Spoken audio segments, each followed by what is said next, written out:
कल हम law of conservation of angular momentum discuss कर रहे थे, और हमने ये देखा था कि अगर आपके पास दो सिचुएशन हो, जिसमें अगर आपके पास पहली सिचुएशन में जो मोमेंटम एंगुलर मोमेंटम वो L1 है, और दूसरी सिचुएशन में आपके पास मोमेंटम जो है वो L2 है, और अगर आपके पास कोई एक्सटर्नल टॉर्क अप्लाई नहीं हो रहा, उस सिस्टम पे कोई एक्सटर्नल टॉर्क अप्लाई नहीं हो रहा, तो फिर दोनों सिचुएशन में जो एंगुलर मोमेंटम है वो कंजर्व रहता है। और एंगुलर मोमेंटम अगर आप मूवमेंट ऑफ इनर्शिया की फॉर्म में लिखे तो वो बनता है I1 ω1 is equal to I2 ω2। और यहाँ से मैंने आपको बताया था कि I1 जो है ये मूवमेंट ऑफ इनर्शिया है, जिस पार्टिकल की आप बात करेंगे उसका मूवमेंट ऑफ इनर्शिया आप यहाँ पुट कर देंगे। अगर रिंग है तो आप mr² लगाएंगे, अगर हूप है तो 1/2 mr², अगर स्फीयर है तो 2/5 mr²। जिस तरह का बॉडी होगा उस तरह का आपने मूवमेंट ऑफ इनर्शिया पुट कर देना है। अब होता क्या है, ये बहुत इंपॉर्टेंट क्वेश्चन है, अक्सर पेपर में ये पूछा जाता है, इसकी एप्लीकेशन आई भी होती है न्यूमेरिकल टाइप में। तो बड़ा सिंपल सा है कि इसका कंसर्न होता है दो चीजों के साथ, एक होता है रेडियस के साथ, दूसरा होता है एंगुलर वेलोसिटी के साथ। क्योंकि मूवमेंट ऑफ इनर्शिया के अंदर जो चीज होती है वो होता है एक मास इन्वॉल्व होता है, और दूसरा जो है वो रेडियस इन्वॉल्व होता है, रेडियस का स्क्वायर। ठीक है, और आगे आपके पास क्या है, ω1 है। सिमिलरली इधर भी आपका मूवमेंट ऑफ इनर्शिया में एक मास की टर्म है और एक आपके पास रेडियस की टर्म होती है, आर का स्क्वायर। ये R1 इधर होगा इस सिचुएशन में, और सेकंड में R2 हो जाएगा, और साथ ω2। तो आपसे जो क्वेश्चन करवाया जाता है या जिस तरह का क्वेश्चन पूछा जाता है वो यही होता है कि वो कहता है कि अगर रेडियस को हम हाफ कर दें तो एंगुलर स्पीड क्या होगी। ठीक है, तो यानी ये जो R2 है वो एक्चुअली क्या होता है कि जो R2 है ये R1 का हाफ हो गया। ठीक है, या वो कह सकता है कि डबल कर दिया है हमने, रेडियस को डबल कर दिया है मैस को सेम रखते हुए। ये लाजमी साथ बताता है, हमेशा न्यूमेरिकल करते हुए आपने ये चीजें देखनी होती हैं। वो लाजमी ये बताता है कि मैस को आपने कांस्टेंट रखना है, लेकिन रेडियस को आपने डबल या हाफ करना है, तो बताएं उसकी एंगुलर स्पीड क्या होगी। ठीक है, तो एंगुलर स्पीड भी पूछी जा सकती है, और जिस तरह अभी हम एग्जांपल करने जा रहे हैं ये आपसे ड्यूरेशन भी पूछी जा सकती है कि अगर फलां जो जुपिटर है या मार्स है या अर्थ है, इसका अगर हम रेडियस हाफ कर दें या डबल कर दें, तो बताएं अर्थ का जो टाइम पीरियड है स्पिन मोशन का वो कितना हो जाएगा, डबल होगा, ट्रिपल होगा, हाफ होगा, क्या होगा। जिस तरह अभी हम एग्जांपल करने जा रहे हैं इसमें हम देखेंगे कि किस तरीके से न्यूमेरिकल को आपने सॉल्व करना है। तो यहाँ पे उसने बताया कि जो अर्थ का रेडियस है वो हाफ हो गया है without any change in mass. ये देख लें, उसने कहा कि मैस वही है लेकिन रेडियस जो है वो हाफ हो गया है। Duration of the new day, अब जो नया दिन होगा उसकी ड्यूरेशन क्या होगी, वैसे तो 24 घंटे होती है, लेकिन रेडियस हाफ होने के बाद क्या होगी, तो आपने वही फार्मूला अप्लाई करना है, law of conservation of angular momentum वाला। तो यहाँ पे I1 movement of inertia 2/5 mr², यानी 2/5 mr² is equal to, sorry साथ ω1 इज इक्वल टू 2/5। अब यहाँ पे जो रेडियस है वो उसने खुद बता दिया कि पहले का हाफ हो जाएगा, लिहाजा मैं R/2 का स्क्वायर लिखने लगा हूँ, और साथ ω2। अब यहाँ पे मैं आपको टिप और ट्रिक बताता हूँ किस तरह के क्वेश्चन जब आ जाए तो आपने अपना टाइम कैसे बचाना है। इस तरह के क्वेश्चन आ जाए तो ये 2/5 और m लिखने की आपको कोई जरूरत नहीं है दोनों साइडों पे, क्योंकि आपको पता है 2/5 भी कांस्टेंट टर्म है और m जो है वो भी कांस्टेंट टर्म है। लिहाजा इसको आप लिखें नहीं, शुरू से ना लिखें, आपने जस्ट वैल्यू निकालनी है कौन सा, आपने एक सब्जेक्टिव क्वेश्चन सॉल्व करके उसके फुल मार्क्स लेने हैं, आपने तो अपना न्यूमेरिकल कॉन्सेप्ट निकालना है। लिहाजा ये जो 2/5 और m की टर्म इसको आप ना लिखें, क्योंकि आपको पता है इसने कटना ही कटना है एट द एंड। तो लिहाजा आपके पास रह जाएगा R² ω1 is equal to R²/4 ω2।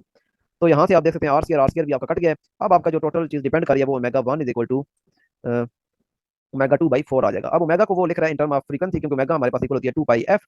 Duration की चूंकि बात हो रही है, लिहाजा f की जगह आप लिखेंगे 2πf की जगह 1/t। और इस तरीके से आपने ω1 के साथ आपने, ये ω1 है तो इसके साथ आपने t1 लगा देना है, और ω2 है तो उसके साथ आपने 2π1/t2 लगा देना है। t1 आपका जो है ये कॉन्ट्रैक्ट होने से पहले का टाइम पीरियड है, यानी ये जो वन वाली जो सारी टर्म्स है ये इनिशियल टर्म्स है, यानी कि जब आपका अर्थ जो है वो बिल्कुल नॉर्मल हालत में है उस वक्त की जो सारी टर्म्स है वो उनके साथ 1 1 लगा हुआ है। और जिनके साथ सबसेक्रेट में 2 आ रहा है, जैसे कि R2 हो गया, ω2 हो गया, ये सारी वो चीजें हैं जो आफ्टर कॉन्ट्रेक्शन ऑफ रेडियस है। ठीक है, तो लिहाजा T1 आपका जो है ये 24 आवर्स है, ये हमें पता है कि ये 24 घंटे होता है। T2 आपने फाइंड करना है, तो ये बड़ा सादा सा न्यूमेरिकल बन जाता है। तो आपने T2 जब निकालना है तो ये आपके पास 6 घंटे आ जाएगा।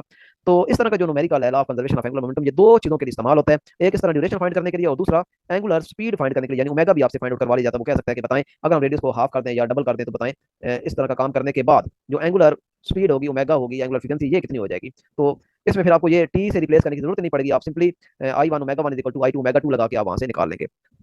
लेकिन उसमें ये होगा कि फिर वो आपको ω1 देगा कि इनिशियली वो इतनी वेलोसिटी के साथ, एंगुलर वेलोसिटी के साथ रिवॉल्व कर रहा है, तो बताएं रेडियस हाफ होने के बाद वो कितनी एंगुलर वेलोसिटी के साथ मूव करेगा। ये अमूमन जब ये डाइविंग करते हैं लोग तो उस वक्त ये प्रॉब्लम दिया जाता है कि डाइविंग करने से पहले उसका रेडियस इतना था और एंगुलर वेलोसिटी इतनी थी, तो बताएं जब वो अपने आप को फोल्ड करता है तो उसका रेडियस इतना हो जाता है, अब बताएं एंगुलर वेलोसिटी क्या होगी। ठीक है, इस तरह के क्वेश्चन में वो आपसे एंगुलर वेलोसिटी ω2 फाइंड करवा सकता है। तो ये दो तरीकों से क्वेश्चन पूछा जाता है, टाइम पीरियड फाइंड आउट करवाया जा सकता है। अच्छा, अब ये लाजमी नहीं है कि टाइम पीरियड, बल्कि फ्रीक्वेंसी भी फाइंड करवाई जा सकती है, क्योंकि ω1 जो है वो इक्वल है 2πf1। ठीक है, तो वो f1 भी आपसे फाइंड आउट करवा सकते हैं। फ्रीक्वेंसी बताएं कि किस फ्रीक्वेंसी के साथ जो अर्थ है या जुपिटर है या मार्स है वो रिवॉल्व कर रहा है, स्पिन मोशन कर रहा है। एक बड़ा फेमस क्वेश्चन है जो अक्सर इंटरव्यूज में पूछा जाता है और शॉर्ट क्वेश्चन में भी पूछा जाता है कि यूनिट ऑफ एंगुलर मोमेंटम क्या है, तो ये जूल सेकंड है। एंगुलर मोमेंटम का यूनिट जो है वो जूल सेकंड होता है, या फिर ये पूछ लिया जाता है कि प्लांक्स कांस्टेंट का यूनिट क्या है, तो प्लांक्स कांस्टेंट का यूनिट भी जूल सेकंड है। या यूं पूछ लिया जाता है कि बताएं एंगुलर मोमेंटम का यूनिट किस चीज से सिमिलर है, तो नीचे ऑप्शन में से आपने प्लांक्स कांस्टेंट ढूंढना है। यानी ये दोनों भाई आप याद कर लें, एक एंगुलर मोमेंटम और एक प्लांक्स कांस्टेंट, ये दोनों यूनिट के लिहाज से बिल्कुल सेम है। प्लांक कांस्टेंट का एक और पॉइंट भी आपने याद रखना है कि ये सबसे छोटा कांस्टेंट है। ये अक्सर इंटरव्यूज में पूछा जाता है कि बताएं सबसे छोटा कांस्टेंट कौन सा है, तो वो प्लांक कांस्टेंट है 6.68 10 power -34 joule second. Artificial satellite क्या होते हैं? मैन मेड ऑब्जेक्ट्स होते हैं जो कि अर्थ के अराउंड या किसी भी प्लेनेट के अराउंड, हम अर्थ पे यहाँ पे इसलिए लिखते हैं क्योंकि हमारा सारा कंसर्न अर्थ के साथ है। लिहाजा ये मिसकंसेप्शन देने में ना क्रिएट करने कि जो चीज़ अर्थ के अराउंड ही घूमे वही सैटेलाइट है, बल्कि मैन मेड ऑब्जेक्ट किसी भी प्लेनेट के गिर्द रिवॉल्व कर सकती है, उसको आप आर्टिफिशियल सैटेलाइट कहेंगे।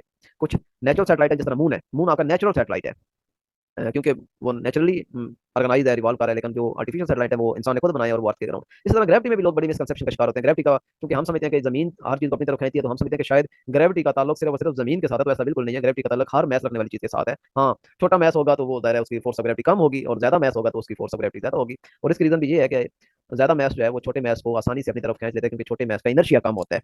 मतलब अगर हम एक तरफ अर्थ की बात करें, दूसरी तरफ एक छोटे से एप्पल की बात करें, तो हम देखते हैं कि जो एप्पल है वो आसानी के साथ अर्थ की तरफ अट्रैक्ट हो जाता है, और अर्थ जो है वो एप्पल की तरफ नहीं जाती। इसकी रीजन यही है कि एप्पल का क्योंकि मैस कम है, और सेकंड लॉ ऑफ मोशन में बताता है फिजिकल टू एम ए, यानी जितना मैस ज्यादा होगा उसमें एक्सेलरेशन उतना ही कम होगा, क्योंकि इनवर्सली प्रोपोर्शनल है मैस के। तो अर्थ का क्योंकि मैस बहुत ज्यादा है, लिहाजा अर्थ को एक्सेलरेट करवाना बहुत मुश्किल है कंपेयर टू एप्पल। लिहाजा फोर्स दोनों बराबर लगा रहे हैं, जितनी फोर्स अर्थ एप्पल पे लगा रही है उतनी ही फोर्स एप्पल भी अर्थ पे लगा रहा है, क्योंकि ये म्यूचुअल फोर्स है। म्यूचुअल फोर्स वही होती है जो आपस में इक्वल होती है। तो म्यूचुअल फोर्स होने के बावजूद हमेशा एप्पल ही अर्थ की तरफ अट्रैक्ट होता है। उसकी रीजन ये है कि एप्पल में जो एक्सेलरेशन प्रोड्यूस होता है वो बहुत ज्यादा प्रोड्यूस होता है एज कम्पेयर टू अर्थ के। अर्थ जो है वो एक्सेलरेट नहीं होती एप्पल की तरफ, लिहाजा एप्पल को मजबूरन जो है अर्थ की तरफ आना पड़ता है। और वैसी बात निकली तो मैंने बता दिया। तो कम्युनिकेशन सैटेलाइट, आर्टिफिशियल सैटेलाइट जो है वो क्या यूज करते हैं जी? एक तो याद रखना कि ये वेस्ट टू ईस्ट रिवॉल्व करते हैं नॉर्मली, और माइक्रोवेव, माइक्रोवेव ये यूज करते हैं कम्युनिकेशन पर्पज के लिए। इसके अलावा जो टेलीविजन है, रेडियो है, मोबाइल फोन है, ये आपके रेडियो वेव यूज करते हैं, लेकिन ये भी सिर्फ शॉर्ट डिस्टेंस के लिए। अगर आपने लॉन्ग डिस्टेंस पे पहुंचानी है ये चीजें, सिग्नल टेलीविजन के, रेडियो के, मोबाइल के, तो फिर आपको शॉर्ट जो है रेडियो वेव वो आपकी यूज नहीं हो पाएगी, क्योंकि रिफ्रैक्शन की वजह से इनकी जो स्ट्रेंथ होती है वो वीक हो जाती है। लिहाजा आपको मजबूरन लॉन्ग डिस्टेंस के लिए माइक्रोवेव यूज करने पड़ेंगे, रेडियो, टेलीविजन और मोबाइल फोन के लिए भी। अब सैटेलाइट्स को अज्यूम किया जाता है कि वो एक सर्कुलर पाथ में मूव कर रहे हैं, लिहाजा जो भी चीज सर्कुलर पाथ में मूव करती है उस पर क्या लग रहा होता है? उस पर सेंट्रीपिटल फोर्स लग रही होती है, और सेंट्रीपिटल फोर्स से जो एक्सेलरेशन होता है वो सेंट्रीपिटल एक्सेलरेशन होता है, उसका फार्मूला है वी स्क्वायर ओवर आर। लिहाजा आप कह सकते हैं कि जितने भी जो सैटेलाइट्स हैं, मैन मेड सैटेलाइट या आर्टिफिशियल सैटेलाइट, वो सेंट्रीपिटल एक्सेलरेशन के साथ जमीन के गिर्द रिवॉल्व कर रहे हैं, वी स्क्वायर ओवर आर। अब अगर आप कहें कि वो नियर द सर्फेस ऑफ अर्थ, ठीक है, ये नियर द सर्फेस ऑफ अर्थ का मतलब आगे ये नहीं है कि जमीन से चंद किलोमीटर, ये चंद 100 किलोमीटर भी near the surface of Earth ही आता है। क्यों? क्योंकि जो अर्थ का अपना रेडियस है वो 6400 किलोमीटर है। तो इसके मुकाबले में अगर कोई सैटेलाइट 100 150 किलोमीटर की बुलंदी पे है, तो आप उसको near the surface of Earth he treat करेंगे। तो जब कोई satellite near the surface of अर्थ होता है, तो फिर उसके अंदर जो एक्सेलरेशन जी है, इसको आप कह सकते हैं कि उसके अंदर एक्सेलरेशन जी है, यानी ग्रेविटेशन एक्सेलरेशन के साथ ही वो रिवॉल्व कर रहा है। लिहाजा आप इसमें एक ही जगह जी पुट कर दें ग्रेविटेशन एक्सेलरेशन, और आप वी की वैल्यू निकालें तो वो आएगा √GR। डेरिवेशन मैंने कर दिया है, स्टेप बता दिया, आप खुद भी कर सकते हैं, बल्कि आपने किए हुए होंगे। यहाँ पे डेरिवेशन करवाना मकसद नहीं है, बल्कि जो मेन चीजें हैं, इंपॉर्टेंट पॉइंट्स हैं, वो समझाना मकसद है। तो जो वेलोसिटी आएगी नियर द सर्फेस ऑफ अर्थ, यानी ऐसा सैटेलाइट जो near the surface of Earth revolve कर रहा है, उसकी वेलोसिटी आपके पास आएगी, ये जी की वैल्यू 9.8 पुट करें और आर की वैल्यू आप 6400 किलोमीटर, और अगर मीटर में लेके जाना चाहते हैं तो आप किलोमीटर को 1000 से मल्टीप्लाई कर देते हैं, तो सर आपके पास जो नंबर आएगा वो ये नंबर आ जाएगा। ये दोनों जब आप वैल्यू पुट करेंगे तो आपके पास जो वेलोसिटी आएगी ऐसे सैटेलाइट की जो near the surface of Earth revolve कर रहा है, वो आ रही है 7.9 किलोमीटर पर सेकंड। अब आपसे मेरा क्वेश्चन है, मैं आपको अनम्यूट करता हूँ, वो ये है कि बताएं इस सैटेलाइट की वेलोसिटी होगी 7.9 किलोमीटर पर सेकंड, तो नियर द सर्फेस ऑफ अर्थ जो सैटेलाइट रिवॉल्व कर रहा है उसकी हाइट कितनी होगी from the surface of earth? 6400 kilometre जो रेडियस ऑफ अर्थ है। आवाज कम आ रही है, अगर कोई बोल भी रही है तो आवाज नहीं आ रही। 6400 किलोमीटर जो है रेडियस ऑफ अर्थ है। हाँ जी, रेडियस ऑफ अर्थ को ही आप उसकी हाइट कंसिडर करेंगे 6400 किलोमीटर। तो ये भी इसको रेडियस के वाले से पूछा जा सकता है कि आप उस सैटेलाइट का रेडियस बताएं, उसकी ऑर्बिट का रेडियस बताएं जो कि near the surface of Earth revolve कर रहा है। तो कई तरीकों से क्वेश्चन पूछा जा सकता है, तो जिसका कंसेप्ट क्लियर होगा उससे जितना मर्जी घुमा के क्वेश्चन पूछने वो बता देगा। तो हाइट पूछ ली जाए कि near the surface of Earth revolve करने वाला जो सैटेलाइट उसकी हाइट कितनी होती है, या आपसे रेडियस पूछ लिया जाए, तो एक ही बात है, ये अगर अर्थ है और ये वो रिवॉल्व कर रहा है आपका सैटेलाइट, तो देखें ये इसको आप हाइट कह लें या आप इसको इसका रेडियस कह लें, एक ही बात है, ठीक है। यानी ये इसका रेडियस भी है और हाइट भी है, तो दोनों सूत्रों में ये 6400 किलोमीटर ही आप लेंगे। ये अप्रॉक्सीमेट वैल्यू है, वैसे तो ज्यादा वैल्यू, क्योंकि अर्थ अपना ही रेडियस ये देखें 6400 किलोमीटर है, और ये ऊपर भी कुछ ना कुछ हाइट है, लेकिन जितनी कम हाइट है कि हम इसको जमीन के रेडियस के मुकाबले में हम कहते हैं कि इग्नोर किया जा सकता है। नेक्स्ट, अब हम टाइम पीरियड निकालते हैं कि near the surface of Earth, बार बार मैं स्ट्रेस कर रहा हूँ, near the surface of Earth revolve करने वाला जो आर्टिफिशियल सैटेलाइट है उसका अगर आपने टाइम पीरियड निकालना है तो वही formula S equal to VT जो बचपन में आपने 9th में पढ़ा हुआ है वही यूज किया है। और चूंकि वो सर्कुलर पाथ में मूव कर रहा है, तो लिहाजा हमारा जो डिस्टेंस होगा वो 2πr होगा, सर्कमफेरेंस, और आर यहाँ पे रेडियस ऑफ अर्थ है, क्योंकि अर्थ के अराउंड पार्टिकल या सैटेलाइट रिवॉल्व कर रहा है, लिहाजा आप आर जो है वो जमीन का रेडियस पुट करेंगे। वी हमने अभी ऊपर निकाली है 7.9 किलोमीटर पर सेकंड, तो सारी वैल्यू पुट करने के बाद जो टाइम पीरियड आता है वो 84 मिनट आता है। तो इसका मतलब ये है, क्वेश्चन को इस तरीके से भी पूछा जा सकता है कि कोई भी सैटेलाइट जो अर्थ के अराउंड रिवॉल्व कर रहा है उसका मिनिमम टाइम पीरियड कितना हो सकता है? तो मिनिमम टाइम पीरियड 84 मिनट ही होगा, क्योंकि ये वो सैटेलाइट है जो जमीन के गिर्द नियरेस्ट नियरेस्ट हाइट पे रिवॉल्व कर रहा है। तो ज़ाहिर है जो सैटेलाइट इससे ज़्यादा बुलंदी पे ज़्यादा होगा उसको तो अपना ये डिस्टेंस कवर करने के लिए, ऑर्बिट में रिवॉल्व करने के लिए ज़्यादा टाइम चाहिए होगा। तो क्वेश्चन इस तरीके से पूछा जाता है कि मिनिमम टाइम कितना रिक्वायर्ड होगा। सिमिलरली ये वेलोसिटी जो है ये भी आपसे पूछी जा सकती है मिनिमम के हवाले से, कि बताएं अर्थ के अराउंड अगर कोई सैटेलाइट रिवॉल्व कर रहा है डिफरेंट ऑर्बिट में, तो मिनिमम वेलोसिटी कितनी हो सकती है। तो मिनिमम वेलोसिटी जो सैटेलाइट के लिए जरूरी है वो 7.9 है, लेकिन इसकी भी एक लिमिट है। 7.9 से लेके कितनी, तरह बताइएगा, 7.9 किलोमीटर से लेके कितनी ये लिमिट हो सकती है। 7.9 किलोमीटर पर सेकंड से लेके कहाँ तक इसकी वैल्यू हो सकती है। जी 11 किलोमीटर, ये एक कैंडिडेट ने टेक्स्ट किया है आकिबा ने। 11 किलोमीटर बिल्कुल सही है। इसकी रीजन ये है कि 11 किलोमीटर आपको पता है कि ये एस्केप वेलोसिटी होती है, यानी अगर आप इस सैटेलाइट को 11 किलोमीटर इवन आप वेलोसिटी दे देंगे तो वो तो अर्थ की सरफेस से बाहर निकल जाएगा, वो तो अर्थ की ग्रेविटी से बाहर निकल जाएगा। तो लिहाजा देखने कितनी शॉर्ट रेंज है। 7.9 किलोमीटर से लेके 11 किलोमीटर पर सेकंड आप वेलोसिटी दे सकते हैं किसी भी सैटेलाइट को। इससे कम देंगे तो जमीन पे गिर जाएगा, यानी 7.9 से कम देंगे तो वो अर्थ पे आके गिर जाएगा, और अगर आप 11 या 11 से ज्यादा देंगे तो वो अर्थ के ग्रेविटेशनल फील्ड से बाहर निकल जाएगा। रियल एंड अपेरेंट वेट, जब आप रेस्ट की हालत में होते हैं और आप यानी आपके दरमियान आप और जो इंस्ट्रूमेंट है दोनों रेस्ट पे हैं, जैसे आपने अपना वेट मेजर करना है तो फिर आप जो वेट मेजर करते हैं वो होता है रियल वेट। रेस्ट पे हैं या फिर आप यूनिफॉर्म मोशन में हैं, ठीक है। जब आप रेस्ट में हैं या यूनिफॉर्म मोशन में यानी एक्सेलरेशन नहीं है तो उस वक्त आप जो वेट मेजर करते हैं वो आपका रियल वेट होता है। लेकिन जब आप एक्सेलरेटेड फ्रेम ऑफ रेफरेंस में होते हैं, यानी किसी ऐसी जगह पे आप ऐसी गाड़ी में बैठे हुए हैं या किसी ऐसे लिफ्ट के अंदर हैं जिसमें एक्सेलरेशन मौजूद है, तो फिर आप जो वेट मेजर करेंगे वो एक्चुअल वेट नहीं होगा, रियल वेट नहीं होगा, बल्कि उसे आप अपेरेंट वेट कहते हैं। अब हमारे पास केसेस हैं, दो केसेस हमने लिए हैं। एक केस ये है कि आप एक लिफ्ट के अंदर हैं और उस लिफ्ट के अंदर स्प्रिंग बैलेंस लगा हुआ है, जिसके साथ ये स्प्रिंग बैलेंस लिफ्ट के अंदर लगा हुआ है, ये लिफ्ट आपके पास, ये स्प्रिंग बैलेंस लगा हुआ है, इसके साथ आपने कोई वेट डब्ल्यू जो है वो हैंग किया हुआ है। हम कहते हैं कि ये जो लिफ्ट है ये अपवर्ड डायरेक्शन में मूव कर रही है विद एक्सेलरेशन ए। तो जब ये एक्सेलरेशन ए के साथ अपवर्ड डायरेक्शन में मूव कर रही है तो हम देखते हैं कि इस स्ट्रिंग के अंदर जो टेंशन है वो भी अपवर्ड डायरेक्शन में है, वेट जो है वो नीचे की तरफ है। तो यहाँ से आसानी से आप देख सकते हैं कि अपवर्ड डायरेक्शन में दो फोर्सेज लग रही हैं, दो, एक टेंशन,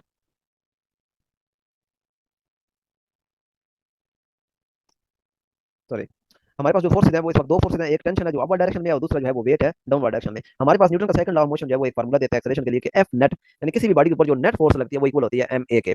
अब नेट फोर्स हम अपनी इस फिगर से देख सकते हैं कि टेंशन अपवर्ड डायरेक्शन में है और वेट डाउनवर्ड डायरेक्शन में है। अब मैंने टी को पहले क्यों लिखा है, डब्ल्यू भी पहले आ सकता था, तो टी को पहले लिखने का मकसद ये है कि हमारी जो लिफ्ट है वो अपवर्ड डायरेक्शन में जा रही है, ऊपर जा रही है। तो ये हमें ये चीज बता रही है, ये इंडिकेट कर रही है कि टेंशन ज्यादा है, क्योंकि ये देखें टेंशन अपवर्ड डायरेक्शन में मूव एक्ट कर रही है। तो हम ये समझेंगे कि ये टेंशन इसको उठा के ऊपर लेके जा रही है, तो लिहाजा टी माइनस डब्ल्यू करेंगे, और ये टेंशन इस केस में आपका अपेरेंट वेट है। और यहाँ इस मैथमेटिकल एक्सप्रेशन से आप देख सकते हैं कि आपका जो अपेरेंट वेट है वो डब्ल्यू, यानी जो एक्चुअल वेट है उसमें कोई चीज ऐड हो रही है। तो जब किसी चीज में कुछ ऐड हो रहा होता है तो वो ज़ाहिर है बढ़ जाता है, जैसा कि आप 5 में कुछ ऐड कर दें तो क्या हो गया, 6 हो गया, ठीक है। यानी जो टेंशन है अपेरेंट वेट है वो डब्ल्यू से ज्यादा है, एक्चुअल वेट से ज्यादा है। किस केस में, जब आपकी लिफ्ट अपवर्ड डायरेक्शन में एक्सेलरेशन ए के साथ मूव करेगी। दूसरे केस में उल्टा है, यानी आपकी जो लिफ्ट है वो डाउनवर्ड मूव कर रही है विद एक्सेलरेशन ए। तो अब चूंकि लिफ्ट डाउनवर्ड मूव करी, लिहाजा अब हम ये समझेंगे कि डाउनवर्ड तो डब्ल्यू एक्ट कर रहा था, लिहाजा अब हम कहेंगे कि डब्ल्यू ज्यादा है और टी कम हो गई है। तो लिहाजा हम यहाँ पे लिखेंगे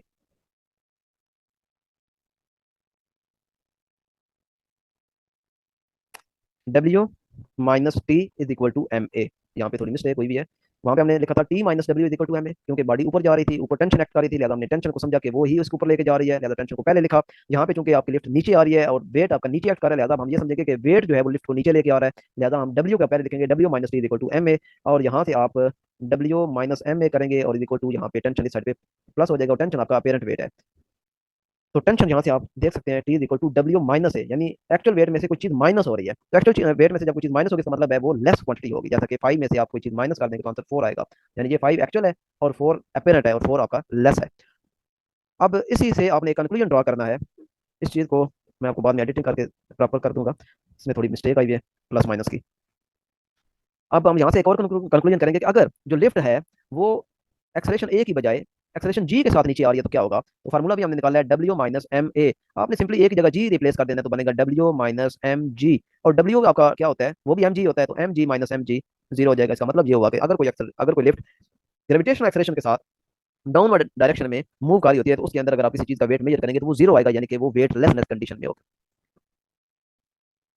ऑर्बिटल वेलोसिटी, इसका दूसरा नाम है क्रिटिकल वेलोसिटी।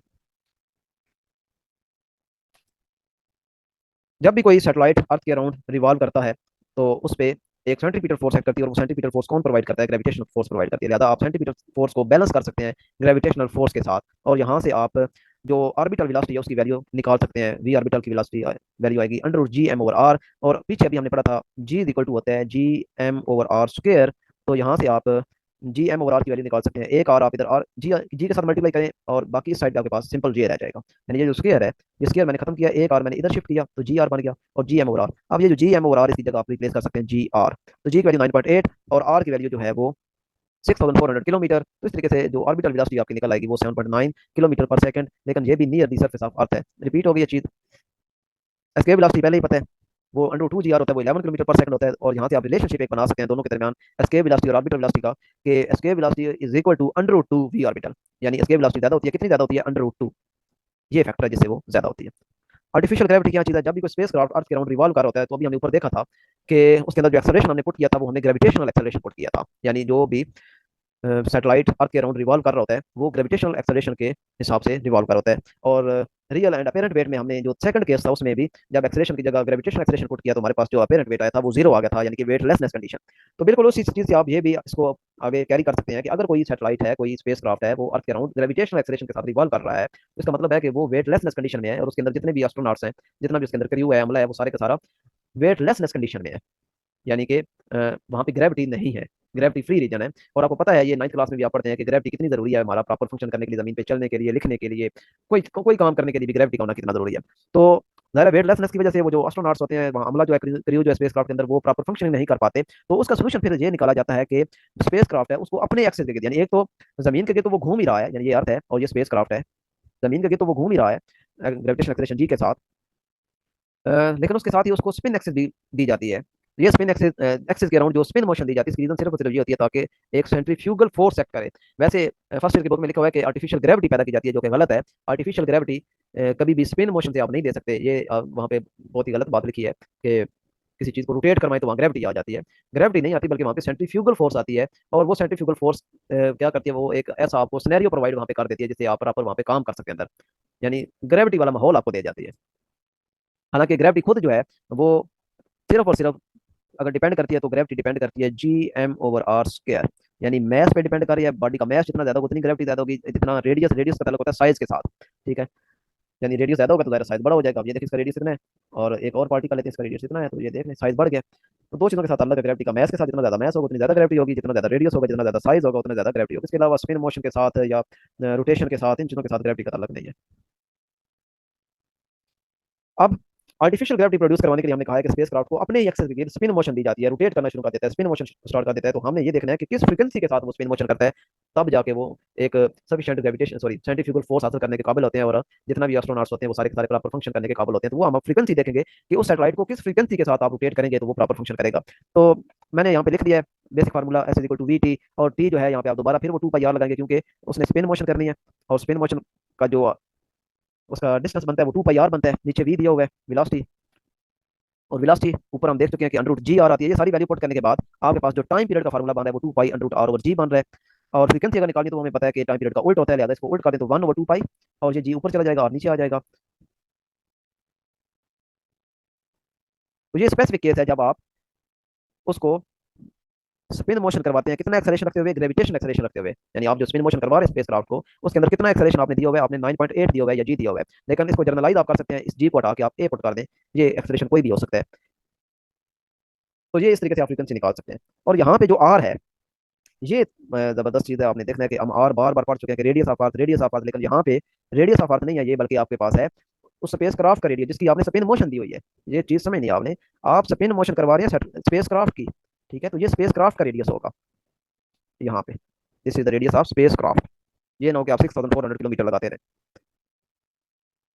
जियो स्टेशनरी सैटेलाइट्स, ये वो सैटेलाइट होते हैं जो अर्थ के ऊपर एक खास पॉइंट पे फिक्स हो जाते हैं, यानी अर्थ के एक स्पेसिफिक पॉइंट के लिहाज से ये बिल्कुल स्टेशनरी होते हैं। यानी अगर ये आपकी अर्थ है तो जियो स्टेशनरी सैटेलाइट अगर सपोज यहाँ पे आपने भेजा हुआ है तो ये जमीन के गिर्द इस तरह रिवॉल्व तो कर रहा होता है, लेकिन अगर इसके नीचे यहाँ आपका घर है तो ये जब घूमता हुआ यहाँ पहुंचेगा तो आपका जो घर है वो भी यहाँ ही पहुंच चुका होगा। सिमिलरली जब ये घूमते हुए यहाँ पहुंचेगा तब ये आपका घर भी यहाँ, क्योंकि जमीन भी तो रोटेट कर रही है। ठीक है, तो ये जमीन के लिहाज से, अर्थ के लिहाज से ये रेस्ट पे होता है। या आप यूं कह लें कि इसका टाइम पीरियड स्पिन मोशन का, सॉरी रेवोल्यूशन का, इसका टाइम पीरियड वही होता है जो अर्थ का होता है। यानी अर्थ का भी 24 घंटे है रेवोल्यूशन का टाइम पीरियड, और इसका भी जो टाइम पीरियड है वो भी 24 आवर है। तो लिहाजा डिफरेंट तरीकों से ये क्वेश्चन पूछा जा सकता है। तो आपने इसका आंसर यही बताना है कि ये अर्थ के लिहाज से रेस्ट पे है, इसका टाइम पीरियड अर्थ वाला अर्थ जैसा ही है, ये एक खास पॉइंट पे फिक्स हो जाता है, तो उसी पॉइंट के ऊपर ही फोकस रखता है। इसका जो बुलंदी होती है ज़मीन की सरफ से वो है 36,000 किलोमीटर। ये आप सफिशिएंट हाइट है जिसको आप इग्नोर नहीं कर सकते, क्योंकि ज़मीन की जो अपना बुलंदी है वो 6,400 है, जबकि ये 36,000 है। तो ये अब ठीक ठाक बुलंदी है। टाइम पीरियड और radius of orbit of satellite के दरमियान रिलेशनशिप क्या है? T square equal to 4 pi square over G M R cube. 4 constant, pi constant, G universal constant, M जो है ये मास ऑफ अर्थ है इस केस में, क्योंकि जो सैटेलाइट है वो अर्थ के अराउंड रिवॉल्व कर रहा है, लिहाजा यहाँ पे हम ये मास ऑफ अर्थ लेंगे। तो सारी चीजें कांस्टेंट का मतलब है जो टाइम पीरियड है वो किस पे डिपेंड कर रहा है? वो रेडियस पे डिपेंड कर रहा है। तो ये भी एमसीक्यूज में पूछ लिया जाता है कि टाइम पीरियड जो है वो किसके प्रोपोर्शनल है। अगर तो स्क्वायर ऑफ टाइम पीरियड पूछा जाए तो आप बताएंगे कि वो क्यूब ऑफ रेडियस है, लेकिन अगर सिर्फ टी का पूछा जाए तो फिर आप बताएंगे कि टी जो है वो प्रोपोर्शनल है आर की पावर 3/2। ये आपने स्क्वायर खत्म कर देना स्क्वायर रूट लेके। तो क्वेश्चन को अंडरस्टैंड करना होता है हमेशा। मेन प्रॉब्लम जो होता है वो क्वेश्चन को अंडरस्टैंड करने को होता है। जिसको स्टेटमेंट ही क्लियर नहीं होती वो कभी भी प्रॉपर आंसर नहीं कर पाता। तो कई लगाता है वो लग गया तो ठीक, अदरवाइज गया। तो लिहाजा स्क्वायर ऑफ टाइम पीरियड अगर पूछ ले तो फिर आपने आर क्यूब बताना है, सिंपल टी पूछ ले तो फिर 3/2। अब ये जो आर है इसके अंदर, इस फार्मूले के अंदर जो आर है, ये आर समझ लें, नीचे दिया हुआ है कि ये आर क्या चीज़ है। ये आर दो चीज़ों का कॉम्बिनेशन है, एक रेडियस ऑफ अर्थ और plus height from the surface of earth. दो चीज़ों को जब आप ऐड करेंगे तो ये स्मॉल आर बनता है। और ये जो फार्मूला भी ऊपर हमने पढ़ा है, T square equal to 4 pi square over G M into R cube, ये एक्चुअली आपका केपलर का थर्ड लॉ भी है। ठीक है, केपलर का थर्ड लॉ है और इसका दूसरा नाम है Kepler law of period. Kepler के तीन लॉ आपको पता है। एक पहला है जो बताता है कि प्लैनेट जो है वो एलिप्टिकल पाथ में मूव कर रहे हैं, और दूसरा में ये बताता है कि इक्वल इंटरवल ऑफ टाइम में वो जो एरिया कवर करता है वो इक्वल कवर करता है, और तीसरा ये बताता है टाइम पीरियड का और रेडियस ऑफ ऑर्बिट। ठीक है, इनके दरमियान रिलेशनशिप बताता है।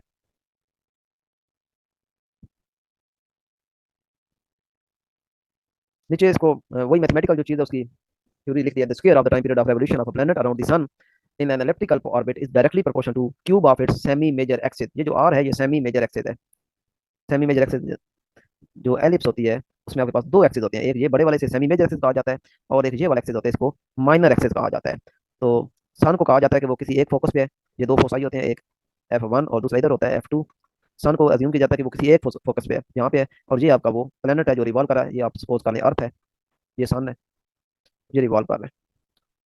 तो ये जो आपका डिस्टेंस बन रहा है ये आर है। ये जब घूमता घूमता यहाँ पे आएगा तो ये आपका सारा आर हो जाएगा, सेमी मेजर एक्सेस। ये सारा जो आपके पास जिस एक्सिस के ऊपर सन लाई कर रहा है ये आपका सेमी मेजर एक्सेस है। तो ये था जी आज का सेशन। इसमें हमने यूनिट नंबर 5 को कंक्लूड कर दिया है। बाकी सेशन का टाइम भी 2 मिनट रह गए हैं, खत्म होने वाला है। यूनिट नंबर 6 जो है वो हम कल ही डिस्कस करेंगे, फिर वो हम ट्राई करेंगे कि एक ही लेक्चर के अंदर वाइंड अप हो जाए चीज़ें। इसमें काफ़ी जो डेरिवेशन वगैरह होती हैं वो मैंने इतने हिंट दिए होते हैं कि वो आप कर सकते हैं, क्योंकि ज़रा सबने मास्टर किया हुआ है। हिंट वैसे ना भी दूँ तो आपको कर लेना चाहिए, लेकिन उसके बावजूद मैंने यहाँ हिंट दिए होते हैं कि कौन सी वैल्यू कैसे पुट करनी है। इतनी मैं कोशिश कर रहा हूँ कि माइनर से माइनर चीज़ भी यहाँ मेंशन कर दूँ ताकि आपके लिए प्रॉब्लम ना हो। अगर आप ये नोट्स प्रिंट करवाते हैं तो आपके पास हर चीज़ जो है वो रेडीमेड तैयार हो। हाँ, ये फिगर्स बनाने वाली चीज़ें जो है इस तरह की चीज़ें आप उधर इतनी मैंने जगह यहाँ पे छोड़ी होती है कि आप यहाँ पे बना सकते हैं ये फिगर्स, और इतनी जगह ये खाली है कि आप इसमें अगर अपने आसानी से कुछ अल्फाज भी लिखना चाहें तो आप लिख सकते हैं। ये मैंने जानबूझ के इतनी जगह छोड़ी हुई है ताकि आप अगर इसमें कुछ ऐड करना चाहें, ज़रा हर बंदे की चीज़ समझने का एक अपना मेथड होता है, तो वो आप यहाँ पे लिख सकते हैं।